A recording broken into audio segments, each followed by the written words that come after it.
அடுத்து ரிஷபராசி.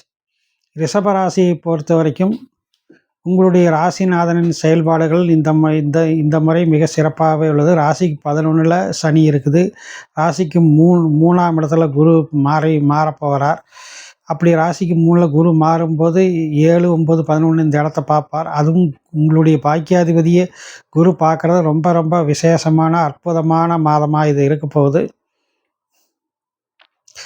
உங்களுக்கு நீங்கள் எதிர்பார்த்த நல்ல தகவல் வரும். அதுவும் கணவன் மனைவி சம்மந்தப்பட்ட வகைகளில், அதுவும் திருமணமாகாத சிலருக்கு திருமணம் கைகூடக்கூடிய வாய்ப்புகளும் சந்தர்ப்பங்கள் ஏற்படும். இந்த சனி செவ்வாய் சேர்க்கையின் காரணமாக ஏற்கனவே இருந்த மனக்குழப்பம் அகன்று ஒரு மனதுக்குள்ள ஒரு தெளிவான தைரியமான முடிவுகளை நீங்கள் எடுக்க வேண்டியது இருக்கும். 5ஆம் இடத்தை சனி பார்ப்பது, அதுவும் 9ஆம் அதிபதியான சனி பார்ப்பது, அதுவும் குரு பார்வையில் இருக்கக்கூடிய சனி பார்ப்பது மிகவும் அற்புதம். மனதில் தெளிவும் நம்பிக்கையும் ஏற்படக்கூடிய ஒரு காலகட்டமாக இதை இருக்குது. 3ஆம் இடத்துல செவ்வாய் பார்த்துட்டு இருக்கிறார். அதனால் உங்களுடைய சகோதரர்களோடு சிறு சிறு கருத்து வேறுபாடுகள், சங்கடங்கள் வரக்கூடிய வாய்ப்புகள் உண்டு.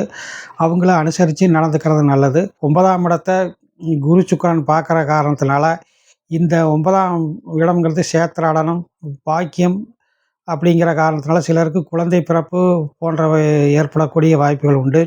பதவி உயர்வு, உத்தியோக உயர்வு போன்றவை ஏற்படக்கூடிய வாய்ப்பு உண்டு.